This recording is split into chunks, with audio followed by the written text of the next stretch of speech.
Ya. Les quiero dar nuevamente la bienvenida a esta mesa, Tecnologías Ancestrales, y presentar a nuestras participantes. Francisca Gili es licenciada en Artes y magíster en Antropología. Se dedica a la investigación, conservación patrimonial y también a la práctica artística contemporánea. Su trabajo en torno a la herencia cultural es el pie inicial para diversas propuestas de creación, las cuales se basan en las estéticas y performáticas propias de la región andina. Desde el año 2016 desarrolla su propuesta de creación cerámica contemporánea Cerámica, en la cual genera series temáticas inspiradas en las tradiciones alfareras andinas. Bienvenida. Está con nosotros también hoy día Paola González.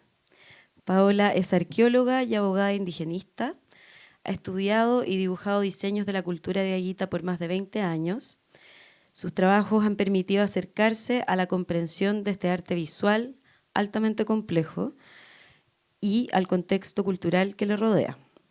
Sus investigaciones han explorado las relaciones culturales entre diaguitas y pueblo Shipibo-Conibo de la Amazonía peruana, ambos integrantes de una antigua tradición de arte chamánico sudamericano. Actualmente dirige el rescate arqueológico y las investigaciones del asentamiento de Diaguita al Olivar en La Serena y estudia las prácticas mortuorias de la comunidad del Olivar desde el punto de vista del animismo y el perspectivismo amerindio. Bienvenida, Paola. Y nuestra tercera invitada es Daniela Contreras. Daniela es artista textil dedicada a la creación, enseñanza e investigación de piezas generadas mediante la técnica de la tapicería. Ha participado en distintas actividades como la Bienal del World Textile Art en Uruguay del 2017, donde ganó el primer lugar en la categoría Pequeño Formato. También en la exposición de arte joven en la Posada del Corregidor, y su residencia Herencia Cultural, que nos va a estar contando hoy día en el Australian Tapestry Workshop en Australia el 2019. Además, llevó la obra A reconstruir el tejido social del 2020, que dirigió y co-creó junto a 27 tejedoras, que actualmente es parte de la colección del Museo de Arte Popular Americano Tomás Lago. Bienvenida, Daniela. Bueno, vamos primero a tener una pequeña presentación o una presentación de cada una de las invitadas para después pasar a una conversación. Quisiera partir, Daniela, ¿quieres partir con tu presentación? Te pido que uses el micrófono, sobre todo porque estamos transmitiendo. ¿Aló? ¿Suena? ¿Sí? Ya, súper. Ahí va a abrirse la presentación. Bueno, la Caro ya me presentó. Muchas gracias, Caro. Este proyecto que les voy a presentar hoy día lleva por nombre Herencia Circular. Es un proyecto de creación e investigación en el cual me dediqué fundamentalmente a estudiar las posibilidades constructivas y creativas de una ornamentación textil hallada en el traje ceremonial chimú, que tiene una data del 1320 después de Cristo. Es una pieza patrimonial que le pertenece hoy en día al Museo Precolombino de Santiago. ¿Podemos avanzar? Bueno, la cultura chimú se asentó en la costa norte de lo que hoy entendemos por Perú, entre el 900 y el 1470 aproximadamente después de Cristo, momento en el que su emperador Minchan Camán fue derrotado frente a los incas, dando paso al desmembramiento de esta civilización, que culminó con la llegada de los españoles. Entonces ahí podemos ver como la ubicación y también lo que queda hoy en día de la ciudad de Chan Chan, que es la ciudad chimú. Siguiente. Una de las características fundamentales de esta cultura fue la extraordinaria grandeza textil. Podríamos decir que los chimú lo tejieron todo, hackearon los sistemas constructivos textiles. Prueba de eso es esta pieza, que es el traje ceremonial, el cual se encuentra conformado por un turbante, una túnica y un taparrabo. Esto es bastante particular porque hoy en día es muy difícil encontrar piezas tan completas de esta antigüedad. Podríamos decir que es prácticamente una de las pocas que existen en el mundo de las culturas del cordón andino. Así que ahí pueden verla. Esta es una imagen que pertenece al Museo Precolombino, que está en la página web, donde pueden encontrarla y pueden encontrar más información sobre la cultura chimú. Podemos continuar. hay varias aristas desde las cuales podríamos estudiar esta pieza. Por una parte está la delicadeza, la torsión de los hilos, también podríamos ver los métodos tintorios, la diversidad de técnicas textiles que alberga, que es muy amplia, donde incluso podemos ver algunas pequeñas imágenes en volumen representando plantas. Todo esto nos habla del gran valor de esta pieza, que de seguro fue portada por alguien de gran jerarquía, ya sea política, religiosa o ambas en ese tiempo. Pero para mí lo más interesante de esta pieza es la pequeña ornamentación textil circular que está tejida en tapicería, que es la que podemos ver ahí. Es la figura redonda, que en este caso tiene, como les decía, una planta tejida de forma volumétrica. Podemos pasar a la siguiente. Como toda pieza tejida telar, la tapicería se caracteriza por tener sus 4 bordes en ángulo recto. Y, por ejemplo, este es un ejemplo mío, es una pieza del 2017 de reproducción de imagen. Entonces, la tapicería históricamente, milenariamente, ha servido para la reproducción de imágenes, ya sea tanto dentro de las culturas precolombinas como en la edad medieval, que quizás son las más icónicas. ¿Ya? Entonces, esta pieza está tejida telar, no es una fotografía, y ahí se puede observar un poco, ¿no?, cómo esta técnica ha sido utilizada para la reproducción.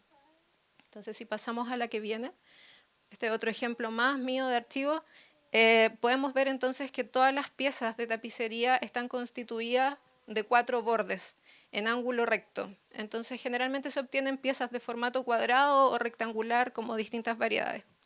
Es como esta particularmente la característica donde radica la particularidad del formato circular, que es la pieza que vimos con anterioridad, pues rompe con los parámetros establecidos por la técnica y lo transforma en un preciado material de estudio, cuyo método de construcción fue destramado por Paulina Bruñoli y Soledad Oces de la Guardia, que son importantes investigadoras chilenas del legado textil precolombino en Latinoamérica. Podemos pasar a la siguiente. Bueno, en el libro Manuales de Técnicas Andinas, Representación, Paulina y Soledad muestran una serie de imágenes que explican cómo se logró esta circularidad en la pieza chimú, proponiendo formas triangulares que se alternan entre segmentos tejidos y segmentos no tejidos, que mediante el desplazamiento de las urdimbres, que son los hilos que podemos ver en esta imagen de acá, se observan ciertos hilos que van paralelos, esas serían las urdimbres, y el tramado, que es la forma que se genera de manera horizontal. Entonces es interesante cómo Paulina y Soledad lograron entender cómo se construía esta pieza y cómo mediante el deslizamiento de las urdimbres, que es la segunda imagen que se puede ver, donde empiezo a tirar estos hilos, cómo esas partes vacías se van juntando y van dando paso a la articulación final de esta pieza, que es la última que está ahí. Esta es mi primera investigación y es del 2018, ya es bastante antigua. Pero el problema de esta pieza fundamentalmente, como de este proceso de investigación, es que la pieza no logra ser un círculo perfecto, como vimos en la imagen anterior que tenía como esta plantita arriba, y queda más bien como un octágono o algo así, ya que va a ir variando de la cantidad de triángulos que se vayan organizando, porque se pueden hacer de más triángulos o de menos triángulos, y eso va a ir haciendo que varíe la forma geométrica. La otra particularidad también que tiene es que no queda concéntrica, como los rayos, entre comillas, no van al centro, como en el del traje ceremonial. Entonces, es una investigación que se acerca mucho, pero que todavía no lograba como destramar completamente la ejecución del círculo. Podemos pasar a la siguiente. Entonces, bueno, desde acá un poco es de donde empieza como mi tesis o mi postulado para este proyecto, porque me parece súper importante observar la historia y ver cómo la conquista frenó los procesos constructivos de las distintas culturas latinoamericanas. Entonces, esto me hace pensar, ¿qué sería de nosotros si hubiésemos tenido la posibilidad de seguir viviendo nuestro propio desarrollo cultural, como completamente, a totalidad? ¿Cuántas posibilidades constructivas y creativas se pueden desprender, por ejemplo, de este tipo de tejido, de este tipo de técnica? ¿Qué hubiesen tejido los chimú si no hubiesen sido conquistados, entre comillas, por los incas y no hubiesen sido completamente disueltos por los españoles? ¿Qué hubiese pasado con todos esos legados culturales, que en este caso los estoy vinculando específicamente con la cultura chimú, pero que se podrían extender a todas las culturas latinoamericanas? Pasamos a la siguiente. Em, bueno, estas fueron como las interrogantes que me acompañaron durante el año 2019, a finales del año 2019, donde pude hacer una residencia en el Australian Tapestry Workshop, que es uno de los centros de tapicería más importantes del mundo, ya que tiene como característica ser muy innovador y muy contemporáneo. Y a su vez también se ha vinculado con distintos artistas y temáticas de los pueblos indígenas australianos. Entonces, este también es un tapiz, también está completamente tejido, una pieza de gran formato, donde aparece un hombre indígena australiano y ella está levantando una parte como adicional de este tejido que le cubre su cara. Entonces tiene como un juego donde uno puede como levantar esta cortina y mirarlo o bajar la cortina y no verlo. Me parecía también por eso interesante como poder desarrollar esta investigación en ese lugar, como particularmente por el recorrido que tiene y por las posibilidades que me iba a permitir como hacerlo ahí y estar trabajando con un montón de tejedoras que llevan tejiendo una vida en tapicería. Podemos pasar a la siguiente. Bueno, esto ya es como el desarrollo de la investigación en sí mismo. La primera parte de la investigación era buscar el círculo, como tratar de acercarme lo máximo posible a eso. Entonces se puede observar, por ejemplo, la primera imagen, donde todavía estoy como trabajando a partir de la investigación de Paulina y de Soledad. Y después se puede ir viendo cómo voy avanzando, voy transicionando hasta que llego al último círculo, que sí es idéntico al de la cultura Chimu. Hay un acercamiento, si vemos la siguiente imagen, donde se puede ver como el primero que hice y el último que logré. Es una pieza de 7 centímetros, es bien pequeñita, y esta de acá también creo que debe tener como unos 6 centímetros, y si no me equivoco la del traje Chimú tiene solo 5 centímetros, es una pieza bastante pequeña. Si avanzamos a la siguiente, bueno, esta era como otra parte de la investigación que tiene que ver con procesos de degradación. La degradación es algo que se utiliza mucho dentro de la tapicería, sobre todo medieval europea. No se ocupa, no se vio la utilización de ella dentro de los pueblos latinoamericanos, fundamentalmente porque se requiere tener unas paletas cromáticas muy amplias donde se van mezclando hilos y distintos colores para ir obteniendo estas degradaciones. Y acá hice fundamentalmente dos tipos de estudio, uno que es en forma de abanico, que es el primero y el segundo, y el tercero que tiene una forma más bien como concéntrica desde afuera hacia adentro. Si vemos la siguiente imagen, esto ya tiene que ver con la otra parte de la investigación, que me parecía muy interesante ver la posibilidad de escalar esta pieza. De pronto, para si hay alguien que sabe hacer ropa, cuando uno hace ropa va como escalando por talla, entonces sabes más o menos de qué parte de la ropa tienes que hacerla crecer para que funcione para distintas tallas. Mi idea era lograr hacer eso con el círculo, pero en verdad me di cuenta que era bastante difícil y que requería mucho más tiempo del que tenía en ese momento. Esta residencia entera la hice en 3 semanas, así que no era mucho tiempo para desarrollar la investigación. Así que logré hacer como 3 ejemplares y quedarme un poco hasta ahí. Esta parte todavía no está solucionada completamente. Si vamos a la siguiente. Esta fue la otra parte que tiene que ver con los volúmenes, que también me parecía muy interesante, no lo había hecho nunca antes, estas fueron las primeras que hice. Y también es interesante porque históricamente la cestería fue lo primero que nace y después a partir de la cestería se desprende todo lo que tiene que ver con la cerámica y también todo lo que tiene que ver con los tejidos a telar. Entonces me parecía muy, muy interesante esta idea de cómo la tapicería volvía a su origen, cómo volvía a su madre, cómo vuelve a ser cestería de alguna forma, con las formas constructivas de la tapicería agarrándose de la construcción chimú. Si pasamos a la otra, esta ya es la pieza final que se llama Herencia Circular. Bueno, todo el proyecto en general recibe el mismo nombre. Y esta es la última pieza, que ya es un círculo de gran formato. Es la última que he ejecutado de este proyecto del 2019, la terminé el 2020. Y acá ya, claro, logré como hacer crecer esta pieza y como darle otra dimensión. Eso fundamentalmente es la investigación que pude hacer durante esas 3 semanas.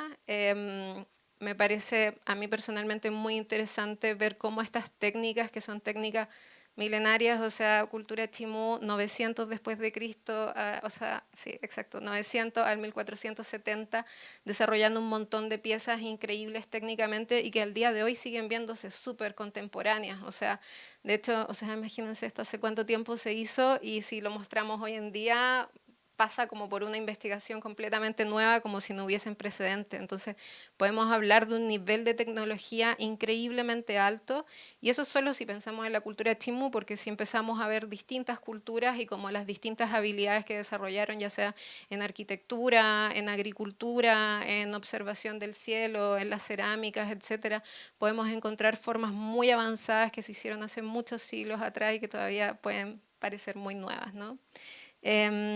Mi interés sigue siendo como reflexionar sobre esto y ver cómo también podemos seguir haciendo el ejercicio de descolonizar nuestra forma de entender el arte originario, como los artes patrimoniales que hay en esta cultura. Eso sería. Muchas gracias.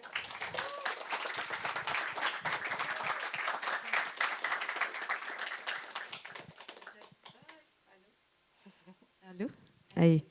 Muchas gracias, Daniela. Muy interesante tu presentación, para que pasemos después a conversar. Fran, te paso la palabra.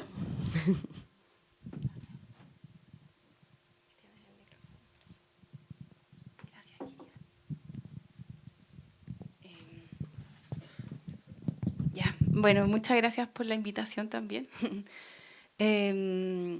Yo les vengo a contar un poco de este proyecto Cantarino, que fue el video que vieron al comienzo, y cómo se nutre de distintas entradas de conocimiento que vienen del estudiar como la arqueología y la etnografía de nuestro territorio, entendiendo nuestro territorio como la cordillera de los Andes y sus áreas vecinas también, como serían las tierras bajas de la Amazonía.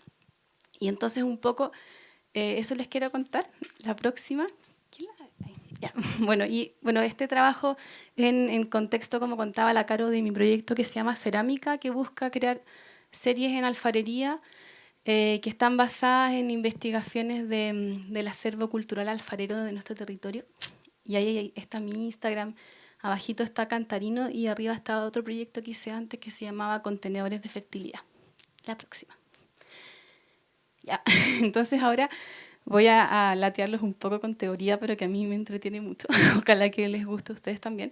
Y el proyecto conceptualmente se nutre mucho de una corriente de la antropología que se llama el perspectivismo amerindio y que es súper interesante, es una teoría que surge en las tierras bajas de la Amazonía y sus expositores más importantes son Tania Zoitze Lima o también Eduardo Viveiros de Castro, que es el que se ha encargado como de difundirlo y quien ha propuesto que esta forma de pensamiento, el perspectivismo, es una matriz que se encuentra tanto en las tierras bajas de la Amazonía como en los Andes.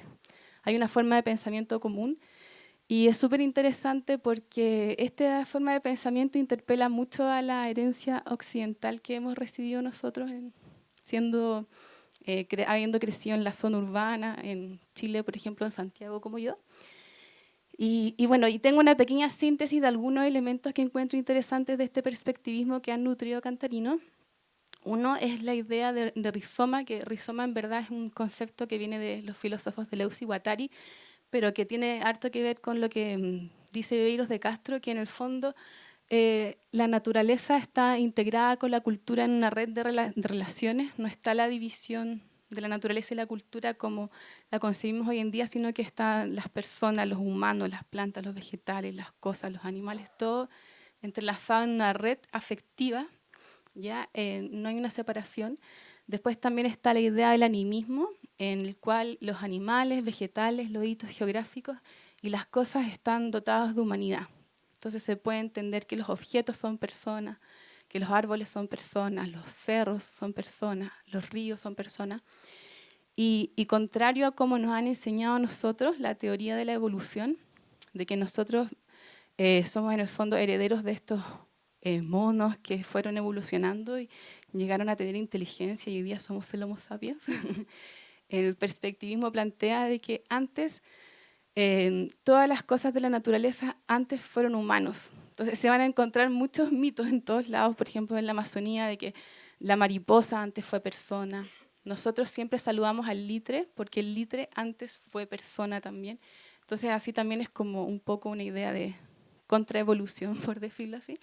Y otra cosa que es interesante es la fluidez de los cuerpos, que existe la perspectiva de que no existe el individuo o el yo, sino que los cuerpos son contenedores que pueden ser habitados por esencias que están trasladándose en el entorno. Entonces puede haber una esencia que está en un río, que después me habita a mí, que después habita una planta. Y eso deviene como en el concepto de la fluidez corporal, que si van a dar una vuelta por el Museo Precolombino, se van a encontrar con muchas piezas que tienen esto, que son personas medio jaguares con un pelo que terminan plantas.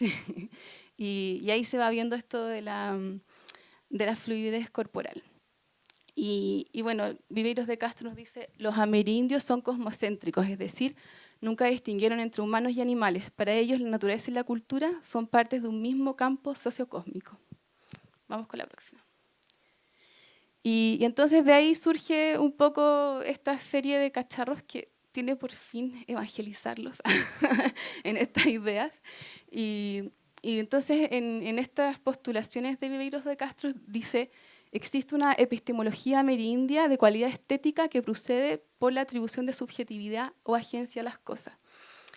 Entonces ahí un poco los artefactos, los cacharros de Cantarino están concebidos como seres vivos, ¿ya? Vamos con la siguiente porque se va a hacer muy largo. Y entonces ahí la cerámica, los objetos pasan a tener agencia. La agencia es la capacidad de acción, ¿ya? Entonces pasan de ser como un objeto inerte, como una taza que nosotros podemos ocupar todos los días para tomar el café, a ser un objeto embebido de significados y también de afectividad. Y para eso les puse como ejemplo una cara de un quero doble que apareció en el sitio arqueológico del Olivar, que dirige Paola, donde yo tengo la fortuna de trabajar también. Vamos a la siguiente.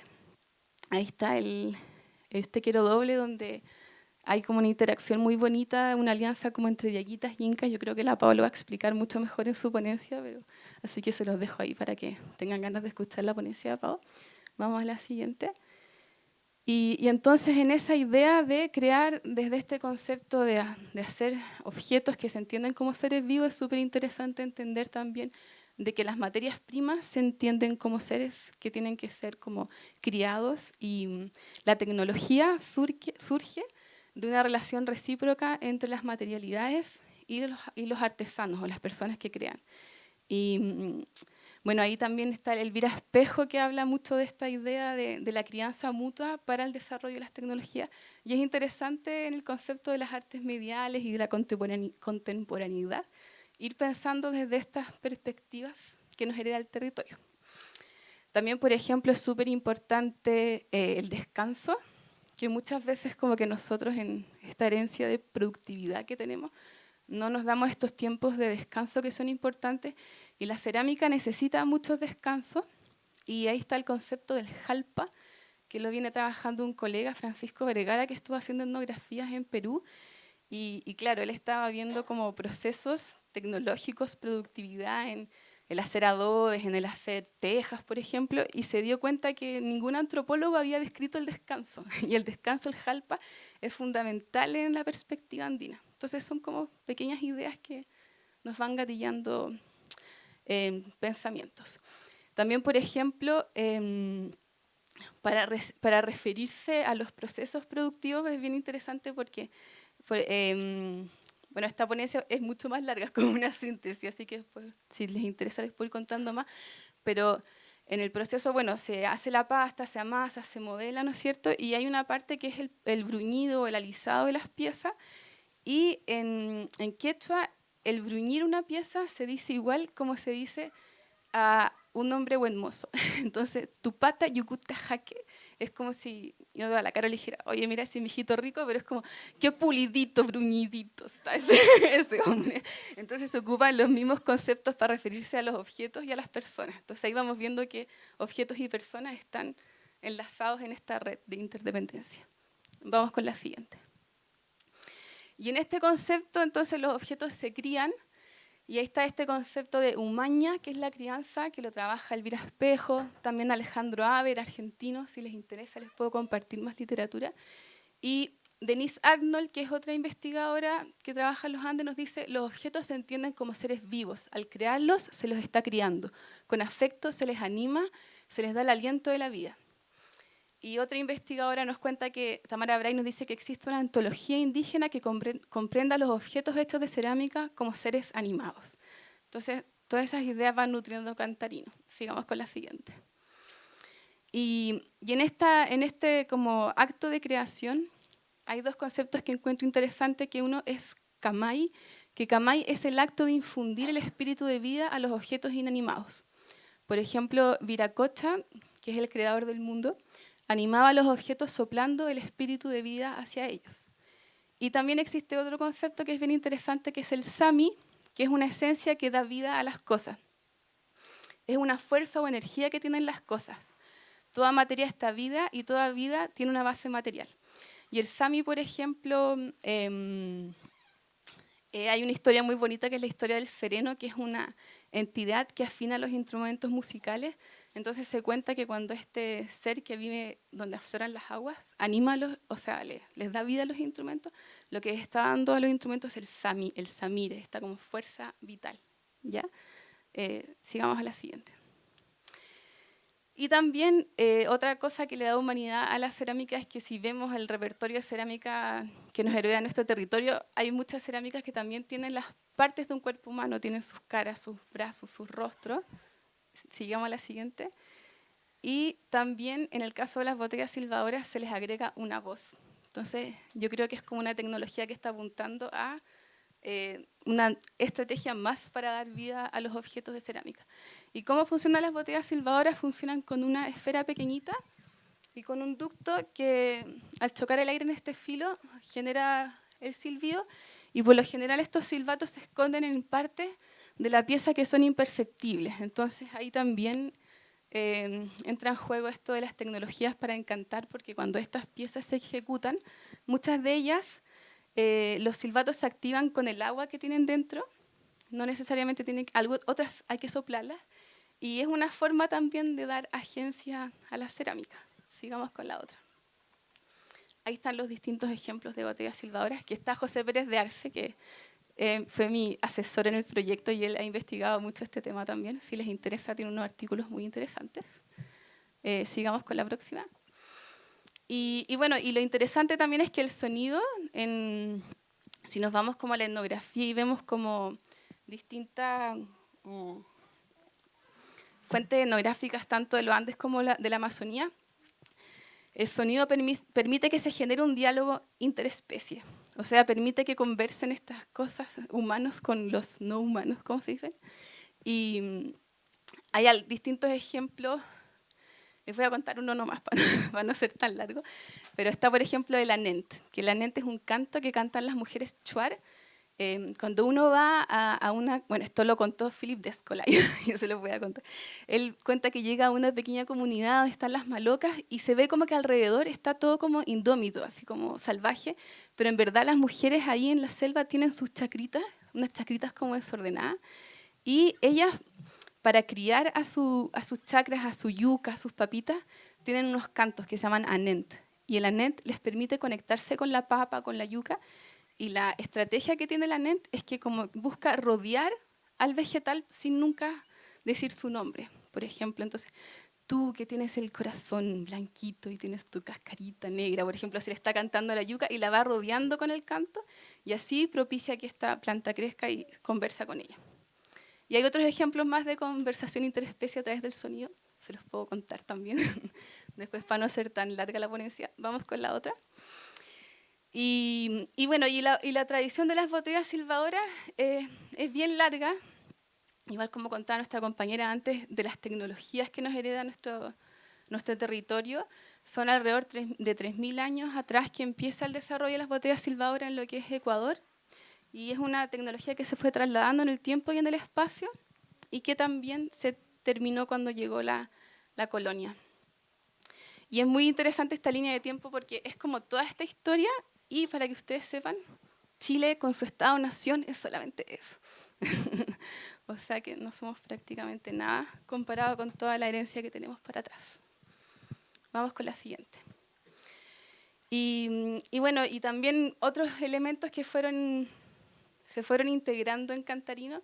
Respecto a esto de dar vida o personalidad a los objetos, hay un trabajo bien interesante de Tamara Bray que va contando de que ella analiza las cerámicas incas y se da cuenta que las cerámicas se visten igual que los incas. Tienen su faja con los tocapus, que son estos diseños, tienen su cuello con las decoraciones igual como eran los trajes de los incas. Esa es una representación inca colonial. Y entonces lo que ella dice es que la persona del inca se distribuye a través de los cacharros. Eso que yo les contaba, que no existen las fronteras corporales. En el fondo, cada cacharro que viaja con los diseños del inca es el inca que está encarnado en esas piezas. Y así es como se va trasladando como la ideología. Entonces también ahí se cuestiona un poco la noción de corporeidad. Y entonces por eso también todas las piezas del proyecto están vestidas. Vamos a la siguiente.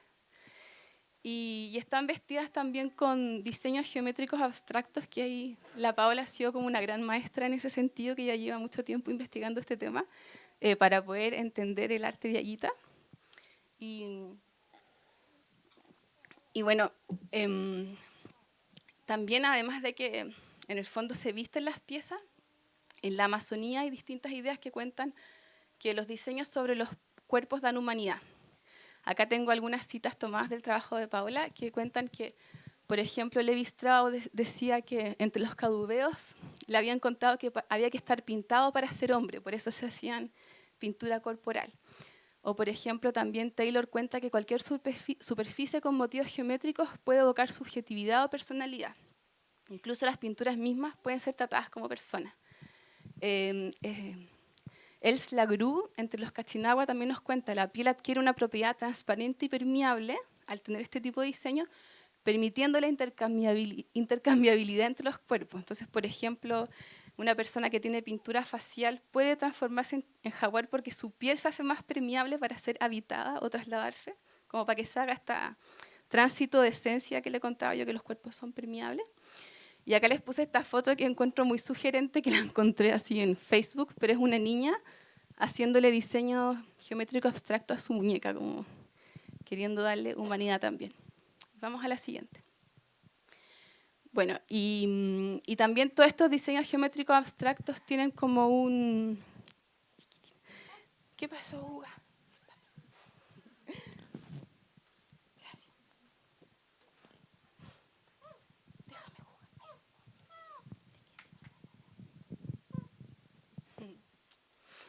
Y bueno, y también hay otro tema interesante con esto de los diseños geométricos abstractos que lo describe Dolmatov. Regiel Dolmatov es un antropólogo que estuvo en la Amazonía colombiana y él investigó los diseños geométricos abstractos que estaban en las malocas, en sus casas, en sus cerámicas. Y bueno, la historia es un poco larga, pero tratando de sintetizarla, él en un momento les dijo como, quiero que dibujen. Les pasó hojitas, lápices y los tucanos dibujaron cosas súper fomes, unas gallinas, pescados, y él decía, ¿cómo puedo hacer para que dibujen este arte increíble que está en sus casas, que está en sus cerámicas? Después de compartir un tiempo con él, les dijo como, no sé qué habrá pasado, pero les dijo, dibújenme lo que ven cuando consumen el yagé.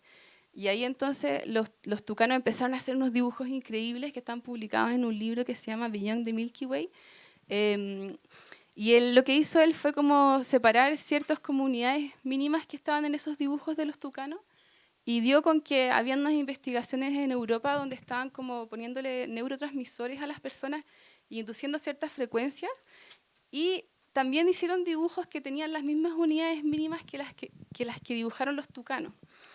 Y ahí se llegó como a una idea que existe una teoría del fosfeno, que en el fondo cuando hay estados alterados de conciencia, hay ciertas visualizaciones que son universales y comunes a toda la humanidad, que son esos diseños que vemos cuando nos tapamos los ojos y se llaman fosfeno. Y los indígenas tucanos a estos diseños les dicen que son fenómenos como energías, fuerzas cósmicas que prevaden en el universo y la naturaleza. Entonces la intención al hacer estos diseños geométricos abstractos es como atrapar estas energías que están como circulando. si les interesa también les puedo contar más de esto porque es más largo. Vamos con la siguiente. Bueno, también en el fondo los diseños como que tienen agencia, permiten generar efectos kinestésicos. Vamos a la siguiente para que no sea tan largo. Y ahí hay varias superficies de los diseños de Cantarino. Vamos para la próxima. Y también en el fondo estos diseños geométricos abstractos tienen la cualidad de que esto como el sensorio occidental, los 5 sentidos que nos ha heredado Occidente, tampoco son comprendidos en el pensamiento que nos hereda nuestro territorio. Entonces los diseños pueden traspasarse en las distintas modalidades sensoriales. Entonces un diseño que es visto puede ser danzado, puede ser cantado, y hay distintos ejemplos entre los chipigos. Yo creo que la Pau quizás les va a contar del quene, o entre el toya, ay no me acuerdo esa etnia, ya, pero ahí queda pendiente. Y entonces, por ejemplo, acá les traje este dibujo que es de Pablo Maringo, que es un chamán de Pucallpa, que está como graficando el canto de un chamán chipivo que está en una batalla ritual con un chamán chitivo. Entonces, ¿se fijan cómo dibujó el canto? Y entonces, claro, estos diseños pueden traspasar las modalidades sensoriales. Vamos a la próxima. Y bueno, los diseños geométricos abstractos tienen como este efecto de vibración, de movimiento, que bueno, la hito ahí con el arte óptico, arte cinético, ha estado bien metida en eso. Y resulta que también, haciendo las botellas silbadoras, me puse como a investigar el tema de cuando hay un silbato, como las que les mostraba al principio, hay varias que tienen un cuerpo cerámico sobre el silbato. Y después de explorar y hacer las piezas me di cuenta que eso es una tecnología que hace que se produzca como un sonido vibrante y abatiente en las botellas. Vamos a la siguiente. Eso lo descubrí en colaboración con la Nicole Willer también, que hemos estado haciendo unas exploraciones. Y ese sonido vibrante y abatiente es una búsqueda estética surandina que está presente en varios otros instrumentos musicales, como las antaras, que por ahí está Rodolfo, que vamos a tocar más ratito con la chimuchina. Estas son las flautas de Caral, que son las flautas más antiguas de Latinoamérica. Y Gerard Arnois, que es un físico boliviano, también tiene la teoría de que estas estaban diseñadas para producir sonidos abatientes. Existen silbatos que están diseñados para eso. Los pitos acodados, que por ejemplo apareció uno en el olivar. Entonces también un poco la idea es mostrarle que los diseños vibran, los sonidos vibran, se van trasladando entre sentidos. Vamos a la siguiente.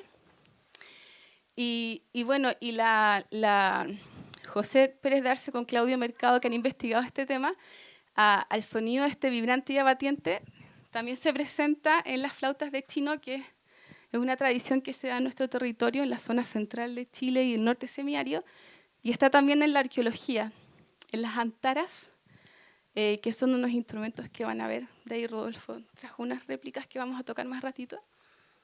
Y entonces a este sonido vibrante le pusieron el sonido rajado.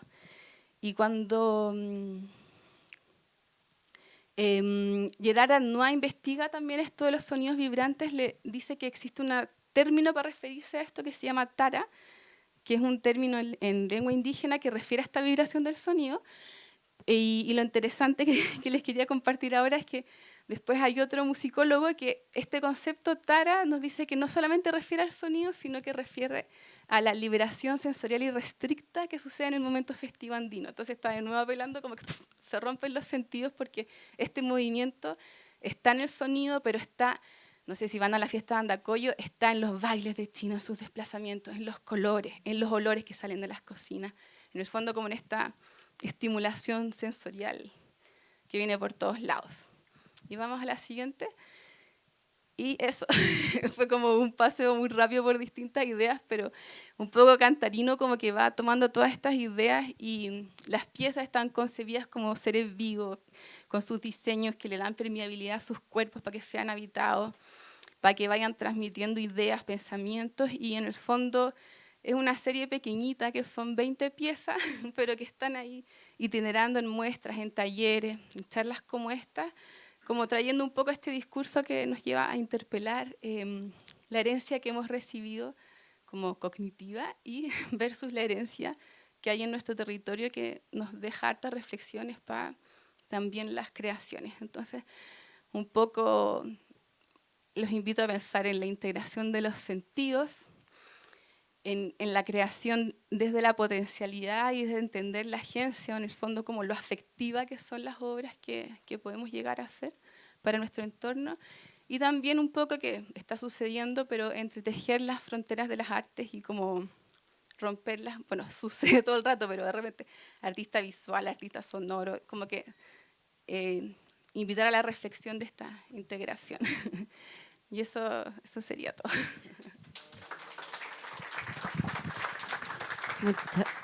¿Aló? Muchas gracias, Fran. Te dejo la palabra a ti, Pau. Sí, la están cambiando.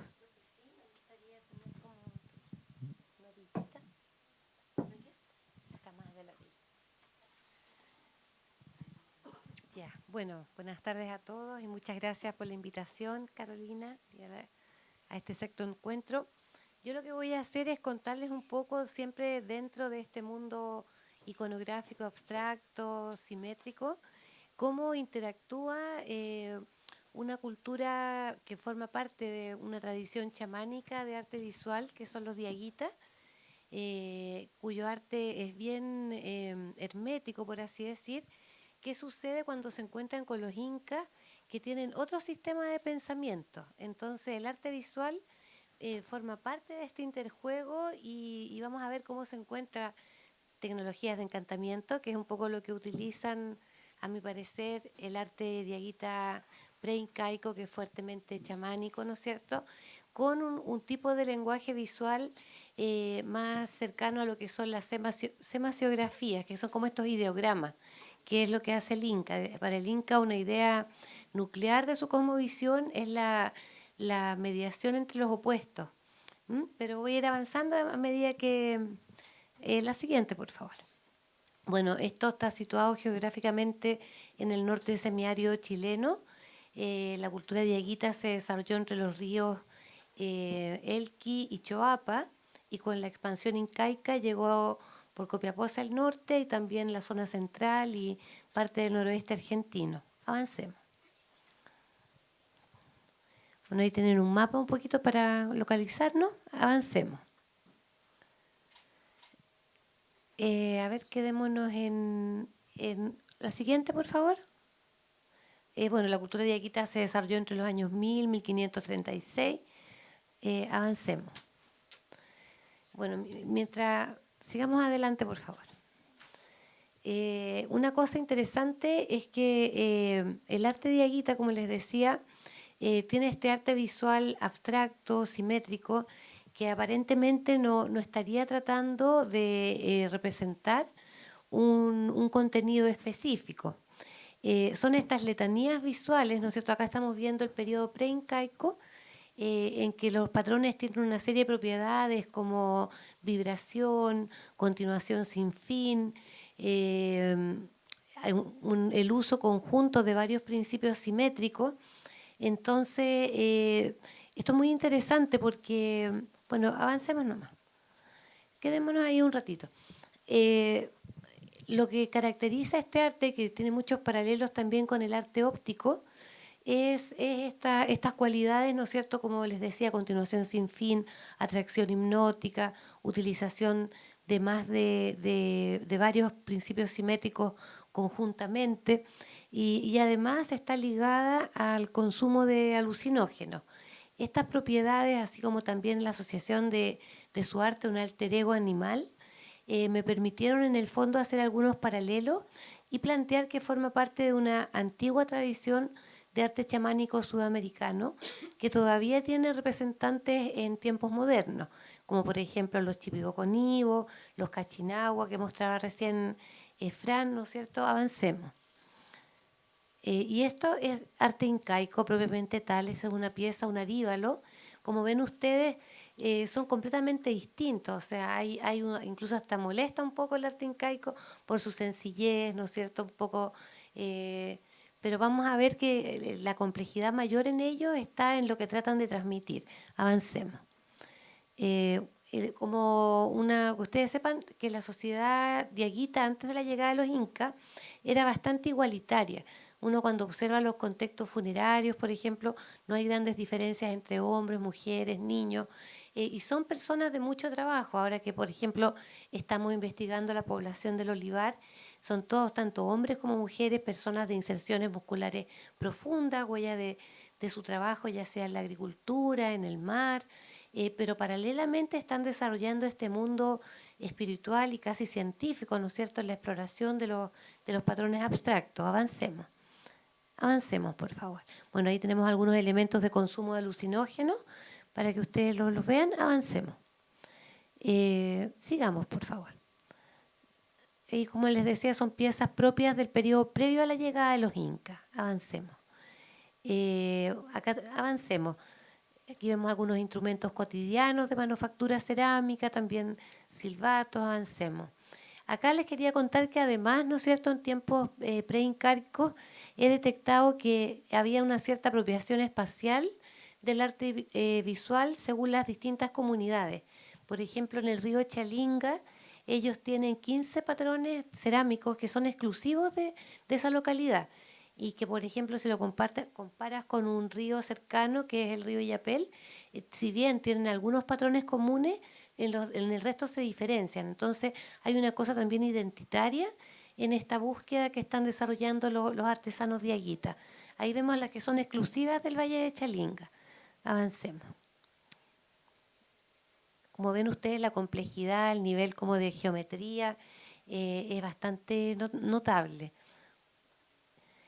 Y como les decía, la sociedad, o sea, digamos, el arte Diaguita tiene estas características que permiten asociarlo a estas tradiciones de arte chamánico. Avancemos.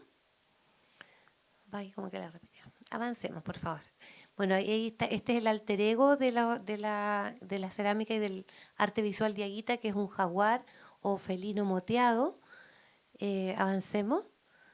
Bueno, las características que yo se las estaba contando es del arte visual preincaico. Sigamos. Bueno, y ahí podemos detenernos un poco porque un poco el concepto, yo les decía, de las tecnologías de encantamiento y que también comentaba Fran recién. ¿A qué nos referimos? Hay un antropólogo que se llama Alfred Gell, que tiene su obra que se llama Agencia del Arte. Entonces, ¿qué nos dice él? Que en el fondo estas creaciones, por su complejidad, ¿no es cierto?, su carácter imbricado, esta simetría muy elaborada, generan una especie de bloqueo cognitivo en el espectador. Cuando uno lo observa, queda de alguna manera enganchado en sus grecas, dice este autor. Y esto es porque en el fondo no somos capaces de entender cuáles son los mecanismos que producen que este arte, por ejemplo, adquiera vibración, adquiera esta cualidad cinética, ¿no? Entonces, esto genera una relación en el tiempo y también es interesante porque nos hace reflexionar de qué manera, ¿no es cierto?, el arte o la decoración crean apegos entre la cultura material y los seres humanos, ¿no es cierto? Es como, en ese sentido, el tema del encantamiento, de la cautivación, es muy importante. Estas ilusiones ópticas generan esta relación en el tiempo y también le dan agencia a estas piezas. En el mundo de esta tradición de arte chamánico sudamericano, vemos que son percibidas también como entidades, o sea, el arte en sí mismo es capaz de dañar, es capaz de sanar. Los chipivos, por ejemplo, cuando traducen acústicamente estas configuraciones simétricas, generan los ícaros, que son cantos sanadores. Avancemos. Ahí vemos algunos ejemplos, ¿no es cierto?, de este arte visual. Esta propiedad, ¿no es cierto?, de vibración, de movimiento, esta visión de positivo negativo, también ha sido interpretada por Else Lagru como una especie de alerta o de recordar a los espectadores que si bien existe un mundo visible en el cual todos nos movemos, también hay fuerzas, entidades que no son visibles pero que también están. Ese sería un poco el sentido último. Avancemos. Y todo esto está muy ligado con los alucinógenos. Entonces yo, observando las unidades mínimas de los diaguitas y sus configuraciones simétricas y preguntándome también ¿Cómo puede ser que dos culturas tan distantes temporal y espacialmente como son los chipibo-conibo y los diaguita podrían haber estado conectados? Entonces, así fue como di con la cultura mojocoya, que está en el oriente boliviano, que es más o menos se desarrolló entre el 0 y el 600 después de Cristo, y como ustedes ven, bueno, la columna del sector de la ventana son diseños mojocoya del oriente boliviano, y hacia acá son diaguitas. Como ustedes ven, coinciden las unidades mínimas, estas grecas escalonadas, ¿no es cierto?, estas ondas, sin embargo, los distancia un enorme espacio. Y si retrocedemos un poco, en esta pieza que es de cerámica, es de la cultura cumancaya, que se considera un ancestro de la cultura chipibo-conibo. Entonces, por ahí podría estar el nexo y que nos explicaría cómo actualmente algo que nos parece tan distante pudo en el pasado haber tenido un tronco común. Avancemos. Bueno, estas tecnologías de encantamiento, ¿no es cierto?, que se asocian a esta suerte como de animación de los patrones, avancemos, generan esta cautivación en el espectador. ¿Por qué? Porque en el fondo uno dice, bueno, yo sé que eso es imposible que se mueva, pero veo que se mueve. Entonces, se trata de obras mágico-religiosas a la larga. Entonces, eso es muy bonito porque, por ejemplo, en la Amazonía peruana, Caroline Head dice que los diseños tienen chama o potencia acumulada, dice, y como las plantas también retoñan. Se trataría de corporalizaciones de entidades abstractas que son percibidas en el estado de trance alucinógeno y que tienen un gran poder en la vida real. Incluso en el mundo chipibo se les pintan diseños a los niños como de naturaleza protectora, ¿no es cierto?, para evitar que les hagan males de ojo o cualquier otro daño, son puestos para proteger. Engañan la mirada también de quien quiera hacer mal. Es una suerte de frontera, de barrera. Avancemos. Bueno, entonces una cosa que se parece mucho, por ejemplo, a todas estas tradiciones es la complejización gradual. Avancemos. Acá lo vamos a ver mejor gráficamente, que en el fondo tú tienes una unidad mínima que en este caso se refleja desplazadamente en sentido oblicuo, luego se vuelve a reflejar y va después completando por traslación todo el campo del diseño. Algo parecido sucede también con los chipibo-conibo. Y acá vemos, ¿no es cierto?, algunos ejemplos. Como ustedes ven, se trata de configuraciones muy complejas que difícilmente nos dejan indiferentes, pese a que no nos están transmitiendo significados, pero son estas letanías visuales que producen ciertas como percepciones y cautivación en el espectador. Y también, como les digo, son percibidas como más que un azulejo de baño, sino que como una entidad capturada por estos trazos simétricos. Es bien interesante pensar que, por ejemplo, todos los estudios de simetría proceden de los estudios que se han hecho de los cristales. Los cristalógrafos rusos fueron quienes determinaron dentro de las posibilidades, ¿no es cierto?, cuáles son los movimientos simétricos observando cristales. Y esto mismo que en el fondo lo vemos nuevamente en el arte americano, y es curioso porque también los cristales son muy presentes en todas las tradiciones chamánicas. Avancemos. Bueno, aquí les estaba contando un poco de las tecnologías de encantamiento. Avancemos. Acá vemos algunos ejemplos, ¿no es cierto?, del arte visual diaguita preincaico. Avancemos. Y para que ustedes se encanten. Claro, bueno. Avancemos. Esta singularidad, esta belleza es lo que deja cautivado al espectador y de alguna manera atrapado dentro de estas grecas. Se genera, ¿no es cierto?, en la mente un asunto pendiente, tiene una adhesividad cognitiva producida por su enorme complejidad. Avancemos. Ahí vemos, por ejemplo, esto es una obra maestra del arte diaguita. Muchas veces nos engaña, o sea, nosotros estamos viendo una figura, una dirección, y después inexplicablemente se nos cambia, se nos da vuelta, digamos. Entonces, piensen ustedes que quienes realizaron estas obras maestras eran pescadores, agricultores de vida muy dura, pero que cubrieron este territorio de estas creaciones únicas. Actualmente hay matemáticos investigando estas simetrías, ¿no es cierto? Andrés Navas, por ejemplo, de la USACH, nos dice que los dieguitas conocen todas las posibilidades de simetría unilateral y que de la simetría bilateral, que es la más compleja, solamente nos están representando las configuraciones más sencillas, como si hubiera un filtro cultural que dijera, no, pues eso es demasiado fácil, no nos interesa, muy poco dieguita. Avancemos. Bueno, y en este mundo llegó el Inca. En 1470, ¿no es cierto? Uno tiende a pensar que llegan sus huestes ahí, dicen algunos historiadores, pero la verdad que, por lo menos en el territorio de Aguita, lo que se produjo fue un encuentro cultural sobresaliente. O sea, por ejemplo, los incas, en vez de reprimir o eliminar el arte visual de Aguita, lo potenciaron, mejoraron las técnicas, mejoraron las pinturas, pero también ellos avanzaron, ¿no es cierto?, tratando de dar a conocer su cosmovisión. Era una empresa bastante difícil en una iconografía tan absorta, tan compleja como los dieguitas. Buscaron caminos para explicar lo que ellos pensaban y la manera en que entendían el arte visual, que transmitía significado. Era un lenguaje semasiográfico. Pero ¿cómo explico esto con estas letanías visuales? Voy a examinar junto a ustedes de qué manera el Inca fue penetrando los diseños dieguitas y explicando su cosmovisión en los propios términos de los dieguitas. Avancemos. Aquí, por ejemplo, vemos, esa es la pregunta, o sea, ¿cómo se van a entender un sistema semasiográfico cuatripartito, con colores, ¿no es cierto?, puestos, con estas letanías visuales? ¿Hay algún punto de conexión o sencillamente son iconográficamente tan diversos que no hay posibilidad de comunicación? Avancemos.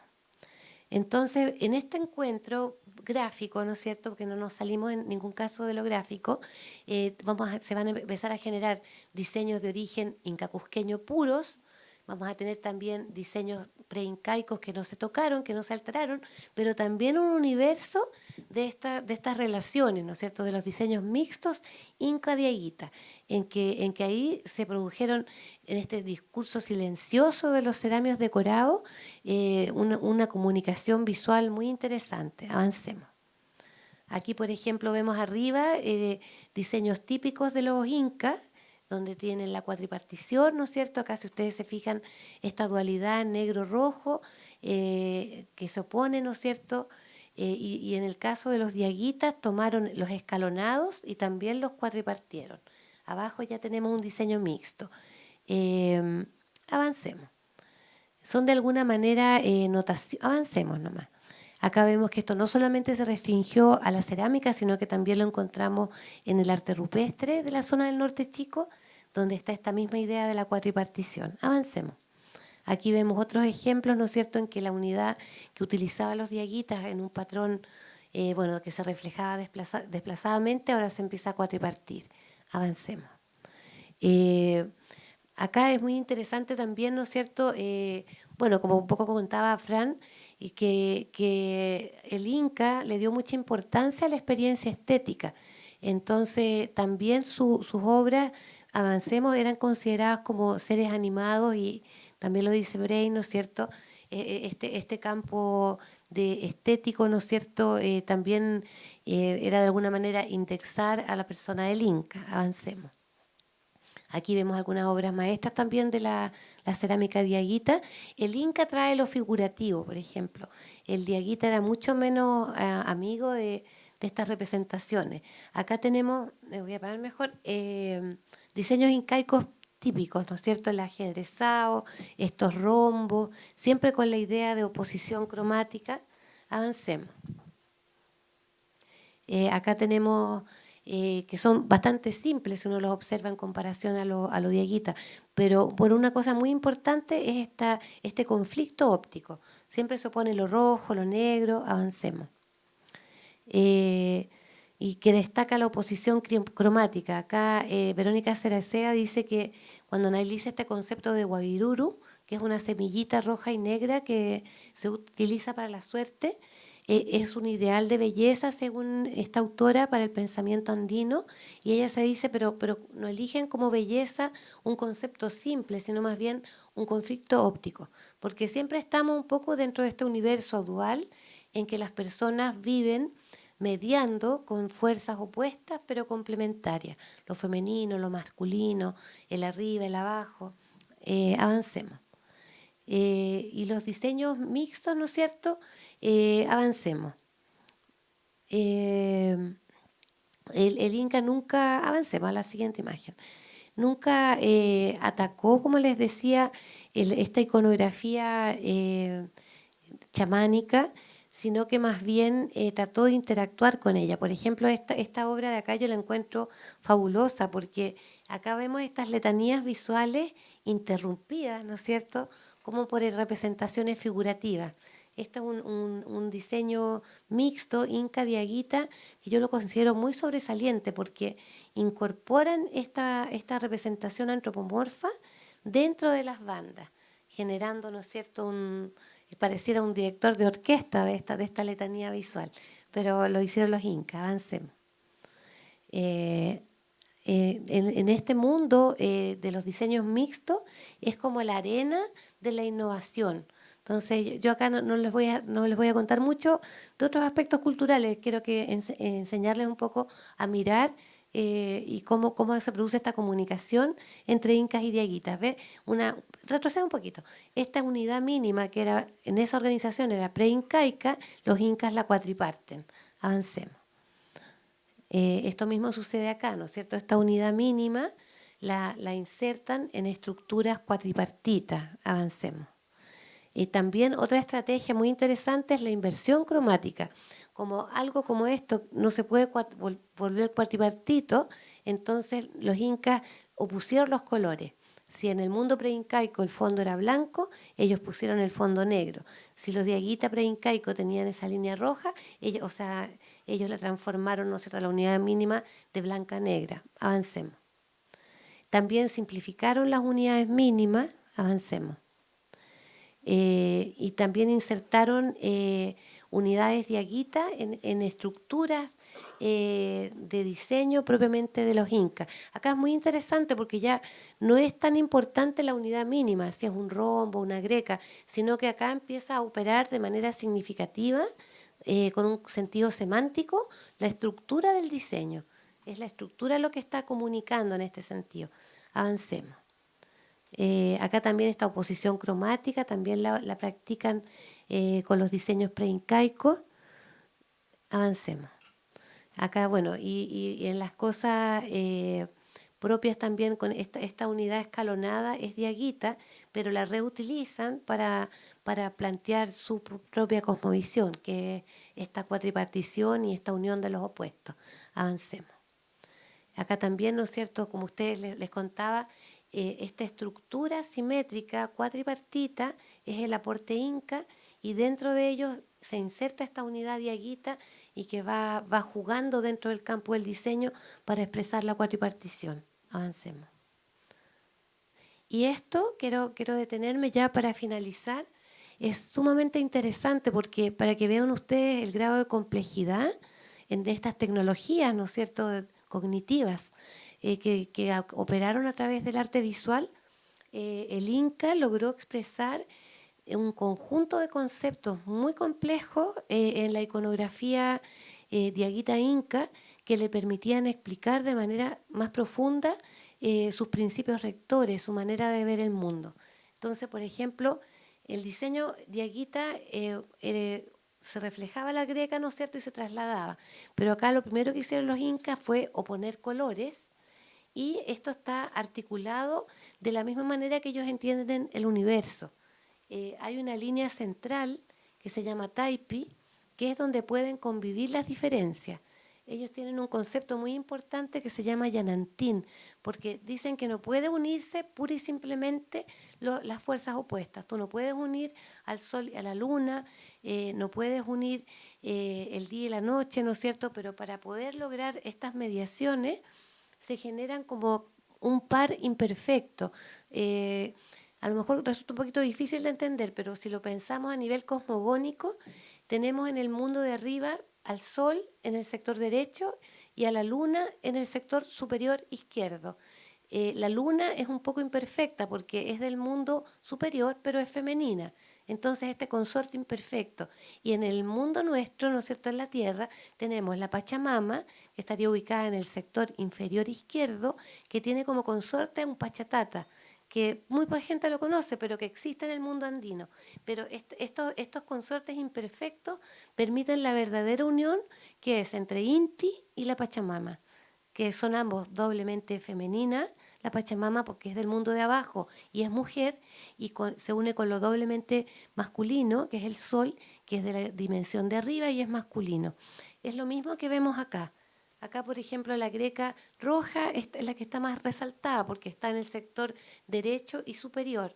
Y en el inferior, acá se invierte la situación. Y esto ocurre solamente en el lugar central, que es el taipi, que permite la unión de los opuestos. Y ya en los bordes, esta fuerza aglutinadora, por así decir, se pierde y las fuerzas se oponen, digamos, sin descanso, que es el concepto de auca.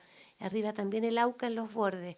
Pero también el pensamiento andino tiene otra manera de mediar, que es la alternancia, o kuti, que en el fondo, si abajo la greca negra estaba en el sector derecho, arriba la greca roja ocupa ese lugar. Y esto tiene incluso dimensiones astronómicas. Entonces, eso quería contarles un poco en esta oportunidad de cómo incas y diaguitas generaron a nivel visual un diálogo tan importante, tan complejo, que demuestra que no eran huestes, digamos, que venían a avasallar a la cultura local, sino que se dieron un enorme trabajo para explicar en los propios términos una ideología que era algo nuevo, digamos, para los diaguitas. Avancemos. Avancemos. Bueno, acá también se producen, cuando llega el Inca, que cada valle tenía un diseño que era el más común o el más destacado. Entonces, esos fueron precisamente los que el Inca cuatripartió. Esto sucedió en el Valle del Elqui. Avancemos. Esto en el Limarí, ven que es otra versión de los diseños cuatripartitos, y en el Valle del Choapa. Avancemos. Entonces, bueno, es muy interesante, ¿no es cierto?, estas estrategias gráfico-cognitivas, avancemos, que están utilizando a la simetría, ¿no es cierto?, sin sonidos, sin palabras, pero para darte una idea de armonía, ¿no es cierto?, de mediación. Avancemos. Y bueno, finalmente, claro, acá cuando las excavaciones del olivar tenemos encarnado en una pieza lo que sucedió a nivel global. Acá tenemos un quero doble que tenía por un lado diseños diaguita, que es el patrón onda, por otro lado diseños cusqueños, y estos vasos estaban unidos por un felino con traje ajedrezado, que el traje ajedrezado es propio de los capitanes incaicos. Avancemos. Y además esta pieza tenía un orificio que comunicaba los contenidos de ambos lados. Entonces es como en un solo objeto percibir este encuentro de culturas, ¿no es cierto?, esta metáfora visual del encuentro entre incas y diaguitas. Avancemos. Aquí tenemos también del olivar el mismo juego, el capitán, no sé, bueno, el felino con su traje ajedrezado y los diseños propios locales. Y también cuando llegó el Inca, ahora que hemos tenido oportunidades de investigar en el sitio del olivar, hubo una serie de prácticas como las piedras huacas, y ahí vemos las dos piezas in situ, las que yo les estábamos comentando. Avancemos. Y también en cuanto a chamanismo, Inca Diaguita, también acá tenemos algo muy interesante, que es una vasija que es propia de tiempos preincaicos. Avancemos. Pero que ajedrezaron el escalonado. Este es un chamán que tiene elementos de consumo de alucinógenos, tiene un cristal, que es un elemento muy, muy común dentro de acá, lo podemos ver un poquito mejor. Avancemos. Y bueno, un poco pensando de los orígenes de los diaguita, que es esta cultura que inhalaba alucinógenos, que tenía un encuentro muy profundo con el mundo animal, particularmente con las llamas. Donde en general, tanto por el arte visual como por todo lo que nos está enseñando este sitio, vemos como estas divisiones entre naturaleza, cultura, entre objetos, animales, es totalmente distinta a la que tenemos en Occidente, y se nos abre una enorme puerta para mejor comprender, ¿no es cierto?, esta esta comunicación. Muchas gracias.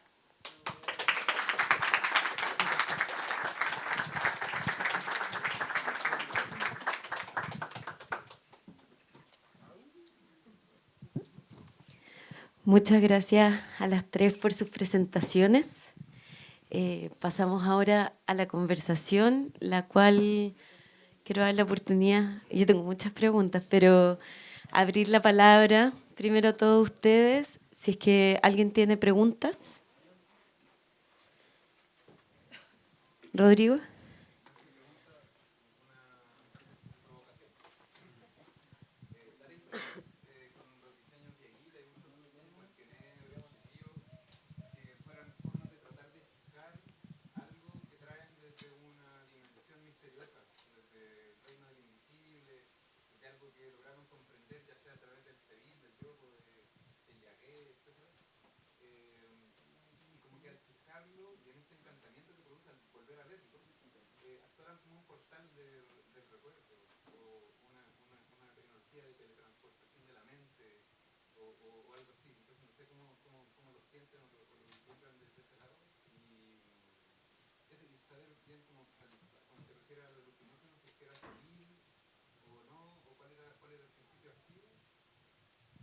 ¿Para mí? Bueno, respecto al alucinógeno, ahora las investigaciones de arqueobotánica nos han dado información de la presencia de la tué, que es una planta que todavía se utiliza en el mundo mapuche, que lo utilizan las machis para mejorar su peuma o sueño, y también hemos encontrado chamico, pero también hay noticias de Seville en una espátula que se encontró en el río Illapel. Entonces yo creo que no es uno solo, porque también en la zona hay San Pedro, por ejemplo. Claro, lo interesante es que los tenemos ahí insertos en las vasijas, porque esa evidencia llegó a partir de la arqueobotánica.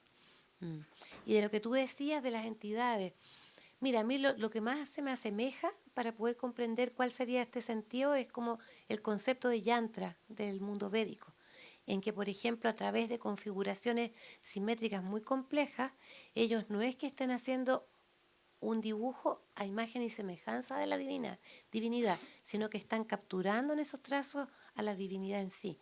Entonces yo creo que ese concepto me hace mucho sentido como para imaginar cuál es el proceso que podría estar actuando en esta clase de diseño. Muchas gracias. ¿Alguna quiere complementar?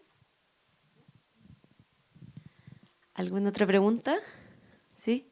Hola, mi pregunta es si hay alguna conexión entre sonido tara y el batimiento con estas gráficas como de las frecuencias y esto que en la estética de Bueno, ahí justo con Paola y con José escribimos un artículo que se trata de eso y un poco esta idea de los diseños que se pueden trasladar entre las distintas modalidades sensoriales. En una parte de la ponencia de Paola, ella les mostró como los principios comunes que habían en el arte de Ayita y en el arte Shipibo que permitían generar esta conexión. Entonces nosotros analizamos esos principios y los vimos en los desplazamientos corporales de los bailes de chino.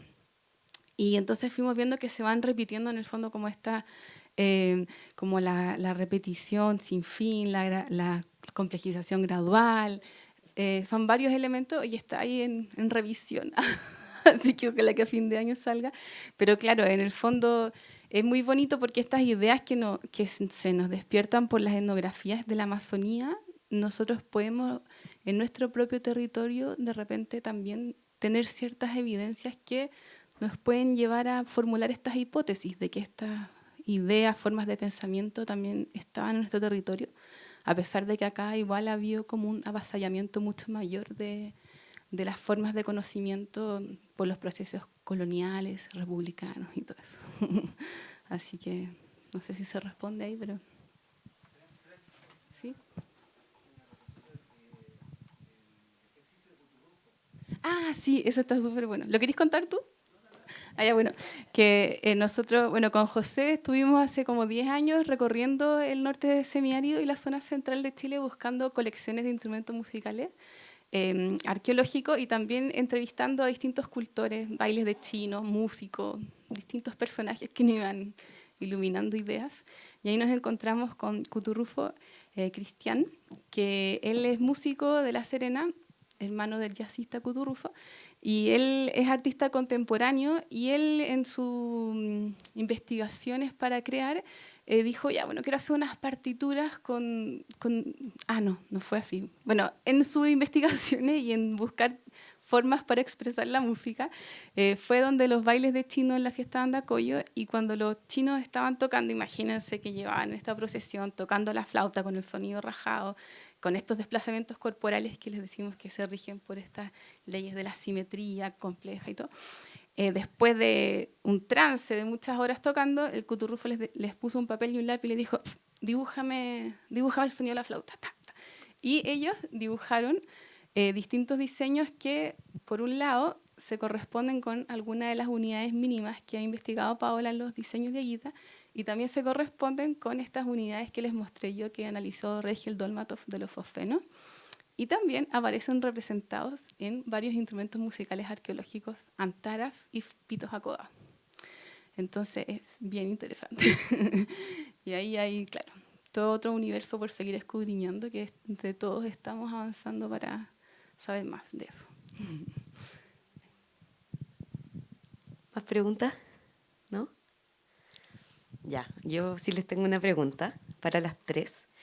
No sé, escuchándola a las tres, en el fondo con la pregunta que ponía sobre la mesa Daniela, como qué hubiera pasado si el desarrollo tecnológico chimú o de Aguita o de otros pueblos andinos hubiera continuado, como en qué estado estético, conceptual estaríamos ahora. La Paola también comentaba ahora lo de Taira, en el fondo esta mediación entre las fuerzas opuestas.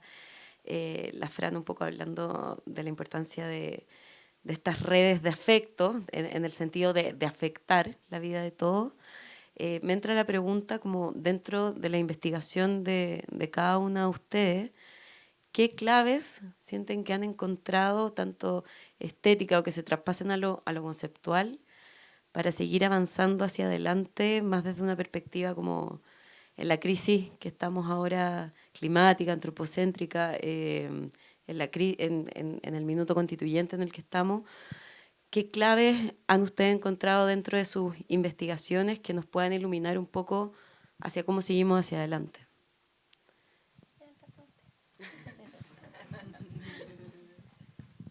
Wow, tremenda pregunta.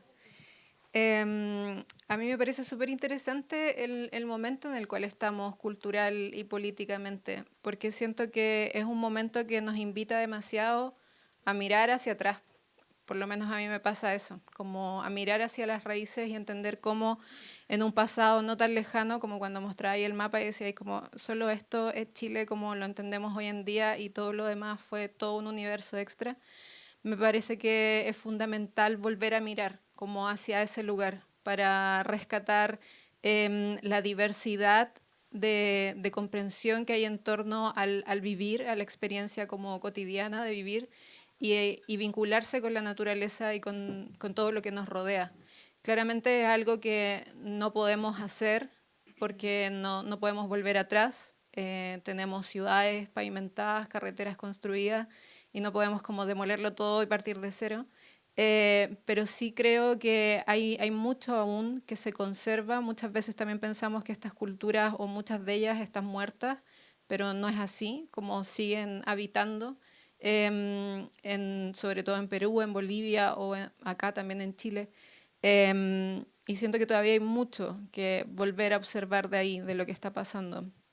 Y también creo que hay un por lo menos para mí como persona que teje, fundamentalmente como tejedora, entender cómo la vida se experimenta a través del tejido, que es una vida muy distinta a cómo se entiende hoy en día.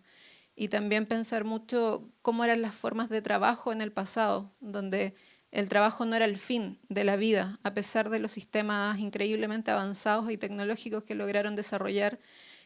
Su vida estaba compuesta de muchas más cosas que solo de la experiencia del trabajo, que es algo que hoy en día estamos todos como amenazados y estresados por esta necesidad constante de trabajar como sin fin, para poder producir, para hacer solo eso y nada más. que es una forma muy distinta a la cual se entiende o se entendió en el pasado y que pasa todavía mucho cuando uno va a los Andes y conversa, no sé, por ejemplo, en mi caso, con alguna tejedora y se da cuenta de que todas las tecnologías que rodean su forma de tejer están vinculadas particularmente con la cotidianidad y con cómo ese tejido es un pedacito de la vida también frente a todos los demás quehaceres.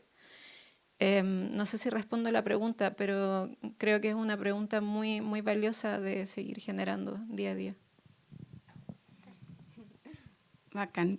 Bueno, yo justo ahora estoy leyendo a la Silvia Rivera Cusicanqui y que ella dice que dice un mundo shiji es posible y que es shiji, que no sé si lo pronuncio bien, pero en el fondo de repente como que estamos nosotros como súper acostumbrados como a estas binariedades, como es esto o es lo otro, es como lo antiguo o es lo contemporáneo, y en el fondo ella dice que tenemos que asumir esta condición como abigarrada, mezclada, gris, manchada en la cual habitamos y un poco entender que ahora en este presente está coexistiendo, no sé, este micrófono súper tecnológico, pero en el momento que de repente al almuerzo me comí una humita, la humita me lleva así como 1000 años al pasado a una receta que cuánto tiempo lleva en nuestro territorio. Entonces, estamos como constantemente viviendo una realidad en la cual hay en el día a día ciertos elementos que nos van tirando al pasado. De repente me dolió la guata. Chuta, y la guata, esa palabra guata, ¿de dónde viene? Es que, chao, no, la guagua está llorando también. Estamos todo el tiempo habitando como con estas como líneas que nos están llevando al pasado y que nos están como vinculando al territorio. Como que, entonces eso, como de repente quizás hay que ir investigando para hacernos más conscientes de todas las cosas que hacemos cotidianamente que vienen de nuestra herencia territorial. Y la otra cosa que escuché, no sé, siempre estoy escuchando 1000 charlas por internet y había uno que explicaba un poco más del perspectivismo y entonces dice una cosa tan buena que decía que la única forma de superar el antropoceno es antropomorfizar todo cuanto nos rodea. Entonces eso sería como entender que los árboles tienen ojos, por eso que todos los cantarinos tienen ojitos y boquitas. Así que eso es un poco para responder la pregunta. Sí, bueno, no, de todas maneras, en el mismo sentido un poco, pero yo creo que, por ejemplo, en el olivar se nos ha dado una oportunidad inmensa de traer conocimientos al presente. Por ejemplo, ahí se vivió por 5 siglos, pero actualmente crecen hortalizas, vuelan mariposas, o sea, no hay ninguna evidencia como de la importancia de lo efímero. Y lo efímero no viene sino porque ellos están sintiendo una parte de un engranaje más. O sea, las áreas funerarias, el ámbito de la muerte, nos está mostrando, pero claramente que los objetos tienen vida, ¿no es cierto? Estas vasijas con forma de pecho femenino, acompañando a los niños, los humanos abrazados, la mandíbula del camello rozando el cráneo de una adolescente, totalmente protegida y albergada por un camello, por una llama. Entonces, todo nos está hablando de un cambio sustantivo en nuestra manera de estar en el mundo, que tiene que partir básicamente por romper con este dualismo, naturaleza, cultura, objetos, personas, y sentirnos como lo que somos, o sea, apenas un pedacito más de una tierra que está viva. ¿Sí? Eso.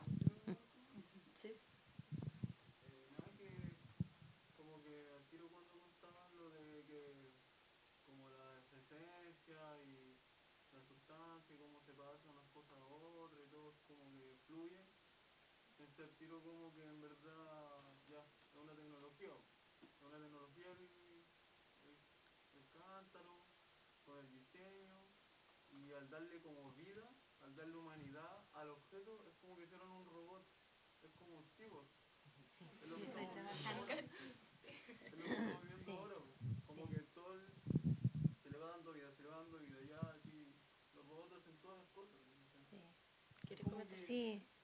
Sí, justo la pauta. Y también la forma esa, es como pincel, es como...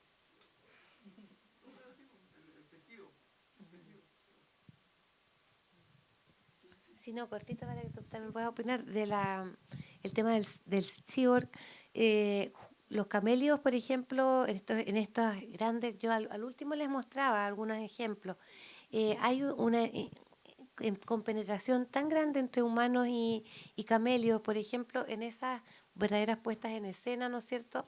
Están en una posición totalmente simétrica unos con otros, tanto así que los huesitos de algunos animales fueron cortados para que esa idealización de simetría pudiese ser mejor percibida, y solamente a los camelios se les entrega la ofrenda polícroma, y hemos encontrado un humano al cual su mandíbula estaba cubierta de dientes de cánido.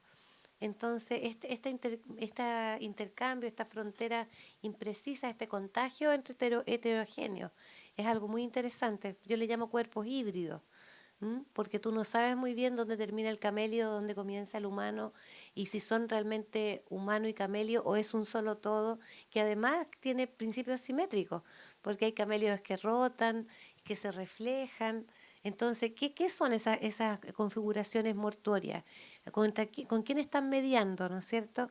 La belleza mediando con la muerte a través de esos verdaderos espectáculos que nadie ve, ¿te fijas? Porque están bajo tierra, no están hechos para ser vistos.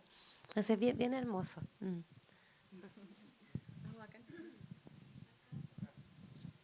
Otra pregunta.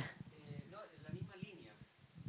Yo soy bastante optimista porque en el fondo yo vengo un poco del mundo de los huerteros, entonces los huerteros urbanos, agroecológicos, y de alguna manera tanto en textil como en cerámica y todo lo maravilloso que ustedes nos contaron en estos minutos, estamos viendo, o sea, el tema de las semillas libres, y ahora hay una valoración cada vez, yo diría que hasta exponencial, el tema de ya no tener la semilla híbrida, sino que ya tener ahora la semilla por ecotipo, y es un verdadero adicción, porque uno ya no quiere tener el puro tomate, sino que tiene que tener varios.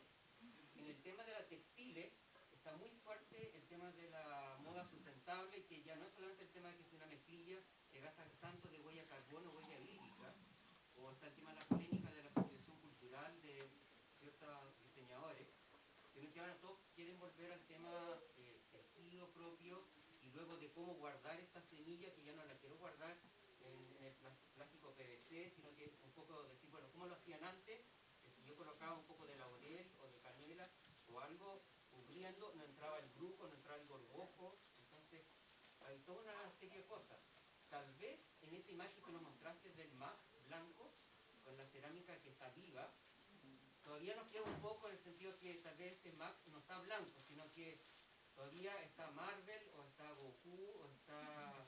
O sea, esa parte yo creo que todavía está muy fuerte, y de alguna manera yo creo que, no sé, por un asunto de péndulo, yo no soy antropólogo ni sociólogo ni nada, creo que tal vez de alguna manera todos estos personajes, ya sea Disney, Marvel, o Star Wars, o anime, lo que sea, como que están llenando un vacío que algo nos quedó, que de alguna manera de a poquito vamos a volver a lo que ustedes nos han contado. Sí. Yo soy optimista. Sí, yo quería contarles más del tema de alimentación, que por ejemplo dentro de esta enorme aldea, que es un enorme regalo también para el futuro, porque por ejemplo en arqueobotánica descubrieron que sí, que efectivamente ellos plantaban maíz, plantaban quinoa, plantaban amaranto, pero además hay una enorme cantidad de productos comestibles que se recolectan. Por ejemplo, tubérculos de las astromelias, un producto que se llama Madi, que es una plantita amarilla que yo la había visto porque en los campos se te pega en los pantalones, es bien molestosa, pero que sus semillas dan un aceite muy nutritivo. O sea, una enorme cantidad de conocimiento de aprovechamiento de lo vegetal, que no necesariamente es cultivo, te fijas, pero que ellos conocían que era alimenticio y que va a volver a nosotros si nosotros queremos, en el fondo. Sí. Y a mí un poco de esa reflexión del tazón, también igual es importante que hay una conciencia súper grande ahora como por el reparar, el reciclar, y por no tener, o sea, no tienen que tener pudor de tener afecto por sus cosas, porque a nosotros como que nos enseñan mucho, no, es que es muy materialista, le importan mucho las cosas a esa persona, y si de repente uno tiene sus cosas queridas, amadas, y las puede cuidar, reparar, arreglar. Por ejemplo, yo tengo la fortuna de trabajar con Paola haciendo las restauraciones de las piezas cerámicas que aparecieron en el olivar, y hay unas que son súper interesantes porque son unas escudillas que por mi análisis es que seguramente en la cocción se rajaron y se abrieron, pero, o sea, en un taller de cerámica hoy en día cualquier pieza que se raja, se pesca, se deja en un rincón, esa pieza está defectuosa, no se vende, no se usa nada, pero en el olivar estas piezas que se rajaron igual las usaron porque se ven que están abrasionadas y son tan dignas que también se pusieron como ofrenda en contextos funerarios. Entonces son como otras formas de relacionarse con la cultura material que hay que empezar a trabajar, pues, como esta idea de la crianza, del cuidado y eso. En el mismo sentido me hizo acordar la Fran de que, por ejemplo, en arqueofauna, Patricio López, el especialista, nos mostró que varias de las llamitas tenían polidactilia. Esa es una patología que tienen un dedo adicional, entonces de alguna manera eran lisiados, pero sin embargo estaban en edad adulta, lo que significó que la comunidad los cuidó, los protegió y que llegaron perfectamente a la edad adulta, pese a que ellos no se pudieran haber autoalimentado en un campo libre, por ejemplo. Entonces eso nos muestra cómo en el fondo a lo que tenemos que volver y que hemos perdido en el fondo, en cuanto a la dignidad también que tenemos que tratar a todo nuestro entorno. Eso. No, o sea, como sobre los textiles, pero que claro, como yo también siento que hoy en día hay mucha gente como interesada por tejer. Yo hago clases de tejido fundamentalmente y también me llama la atención la cantidad de gente que quiere aprender a tejer como técnicas locales hoy en día. Y siento que es súper importante, claro, pensando como en esta idea de los distintos objetos y elementos que tenemos con los cuales nos vinculamos cotidianamente. Para mí personalmente es súper relevante entender el vínculo que tenemos con el textil. Como el textil es parte de la vida humana completamente, o sea, no existe humanidad sin textiles. Como si ustedes lo piensan, ¿en qué momento de la vida no estamos como albergados por un textil? Son muy pocos en verdad, o sea, cuando nos bañamos, pero lo primero que hacemos cuando salimos nos ponemos una toalla. O incluso si lo pensamos como en el formato incluso de la tortura, cuando los cuerpos son despojados en ese momento.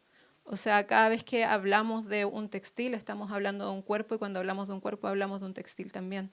Entonces, volver a conectarnos con los textiles es una forma también de volver a habitar un pasado que no es tan lejano y que nos pertenece completamente.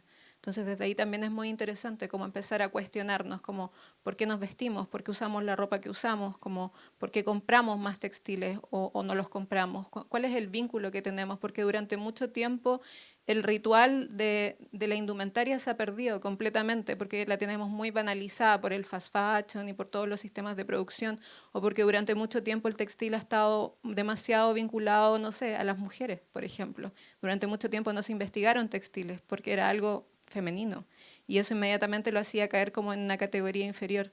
Pero hoy en día creo que estamos en un nuevo momento donde sí podemos volver a cuestionarnos los textiles de otra forma. Así que yo igual los invito a que hagan ese cuestionamiento, que siento que todavía es muy necesario hacerlo. Muchísimas gracias a las tres por esta conversación tan interesante. Les pido un aplauso.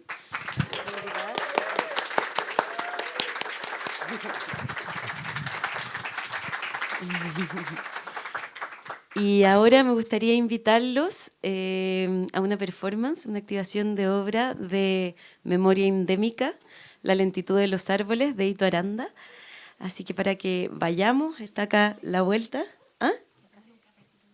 Sí, alcanzamos. Y después vamos a cerrar este hermoso encuentro que nos invitó la Corporación Chilena de Video con una performance de la Chimuchina. Así que los invitamos a que sigamos ahora y gracias.